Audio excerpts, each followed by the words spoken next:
Desde que empezaron a aprobarse en el mundo las leyes que regulaban, que hacían posible la eutanasia o el suicidio asistido, la Iglesia dio inmediatamente la voz de alarma. La situación no solamente era peligrosa para la persona a la cual se le incitaba de alguna manera a acabar su vida de esa manera, sino peligrosa, muy peligrosa para el conjunto de la sociedad. La propuesta de la Iglesia fue los cuidados paliativos, es decir, evitar el dolor que en la inmensa mayoría de los casos se puede evitar y, sobre todo, rodear al anciano o al enfermo del cariño, del amor, de las atenciones que le hicieran desear seguir viviendo y no desear morir. Ir contra el dolor físico y darle cariño y atenciones dignas de un ser humano a esa persona que estaba en la etapa final de su vida. Esto, en muchísimos casos, por desgracia, no se ha tenido en cuenta. Y poco a poco, en un sitio, en otro, en un país, en otro, incluso en determinados países, dentro de un estado sí, dentro de un estado no, como sucede en Estados Unidos, se han ido aprobando leyes a favor de la eutanasia. Partiendo de casos extremos, se han ido generalizando, lo mismo que sucedió con el aborto, y se ha llegado, en países como Canadá, a aprobar la eutanasia para niños o a aprobar la eutanasia por motivos económicos, es decir, aquel que considera que su nivel de vida con la pensión, por ejemplo, que tiene o con los ahorros no es el que le gustaría tener, pide la eutanasia porque cree que la suya ya no es una vida que tenga ese estándar de lo que se llama calidad de vida. Esto es un caso que, por desgracia, se está reproduciendo en otros países como Bélgica o como Holanda. El número de personas que mueren por el suicidio asistido es cada vez mayor y hay otros países como Suiza que han creado el turismo del suicidio para que vayan allí a suicidarse personas que en sus países no tienen aprobada esa ley de eutanasia. Ahora puede darse un paso más terrible en esta liberalización de la muerte, en este ataque al anciano o al enfermo.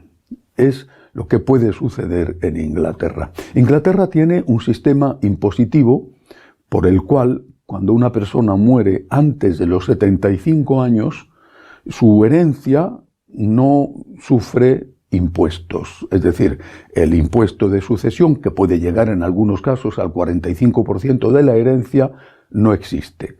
Las personas que mueren antes de los 75 dejan su herencia a quien ellos hayan decidido, en fin, a los hijos, por ejemplo, a sus herederos, dejan su herencia y pasa íntegra sin que el Estado cobre impuestos. Esta es una ley actual que existe en Inglaterra.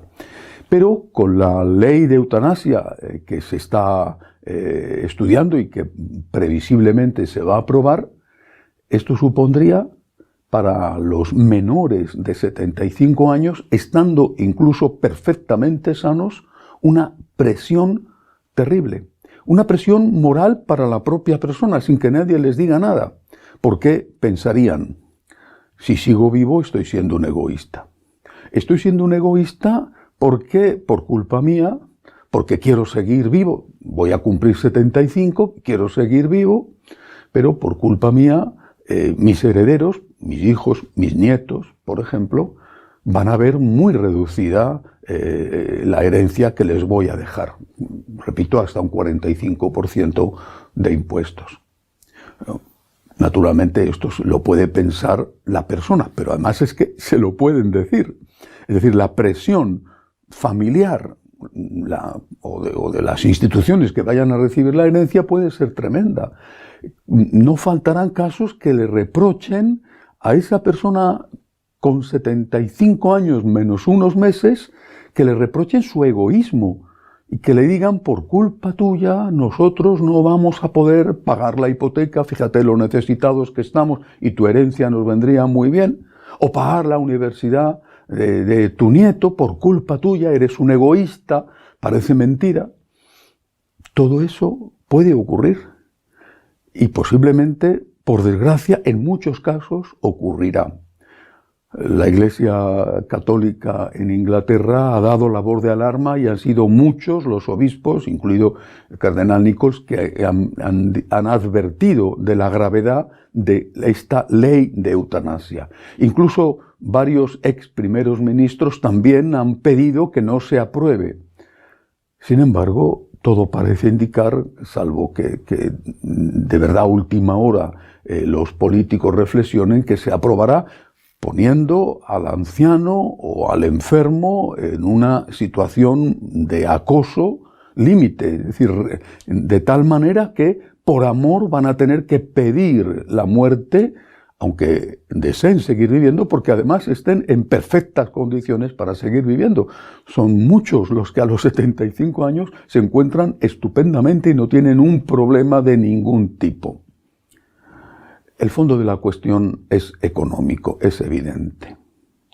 Hay sociedades donde, no todas, pero sí en el mundo occidental, la mayoría, donde el aborto ha reducido drásticamente el número de niños que nacen y por lo tanto el número de trabajadores que sean capaces de pagar sus impuestos, incluidos aquellos que van destinados a mantener las pensiones, la seguridad social. Pero a la vez la mejora de la medicina ha hecho que la vida dure más, que vivamos más años, con lo cual es mayor el número de pensionistas, el número de ancianos. El Estado se encuentra con una carga para, por un lado, mantener esas pensiones, pero por otro lado recibiendo menos ingresos porque hay menos trabajadores, menos personas en edad laboral. Solución: no es plantearse reducir gastos en algunas cosas que no son necesarias. Solución: matar al anciano o matar al enfermo de larga duración. ¿Cómo matarle? Pues al menos de momento no van a obligar a la muerte, pero están creando todas las condiciones posibles para que sea la persona la que lo solicite.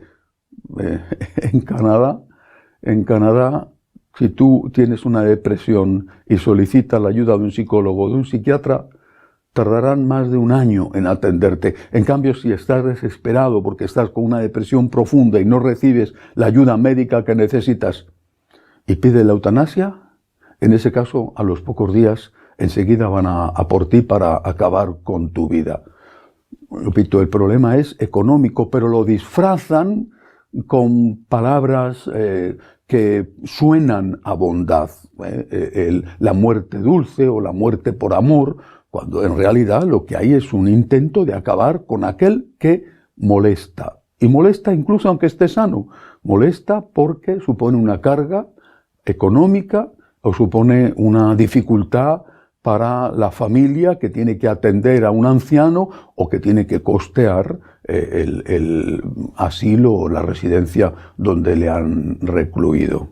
Solución: un beneficio económico para todos aquellos que pidan morir antes de los 75 años.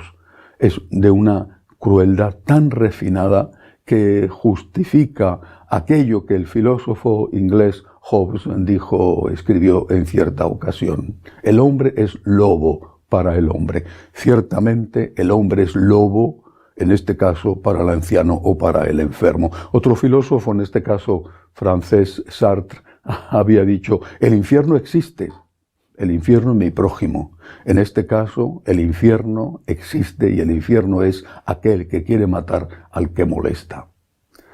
Dostoyevski afirmó: si Dios no existe, todo está permitido.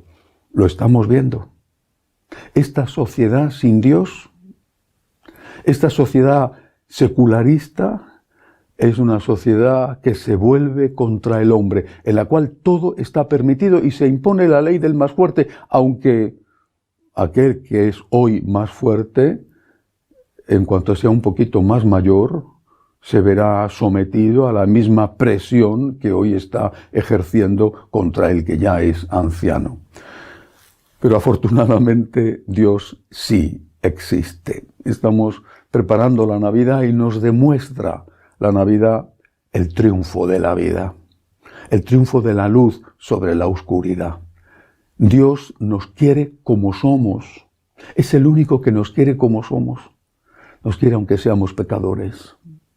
Nos quiere aunque seamos ancianos, aunque estemos enfermos, aunque no seamos productivos, aunque no seamos ese modelo ideal de hombre que se propone en todos los sentidos. Dios nos quiere, el único que nos quiere como somos. Con Dios tenemos esperanza. En cambio, sin Dios, en esta sociedad sin Dios, el hombre se convierte en lobo para el hombre, especialmente para el más débil. Pero tenemos esperanza. Llega la Navidad. Dios se demuestra como nuestro Salvador y viene para salvarnos. Ahí tenemos que aferrarnos y tenemos que seguir luchando para que esta sociedad sea lo más humana posible, es decir, lo más religiosa posible. Hasta la semana que viene, si Dios quiere.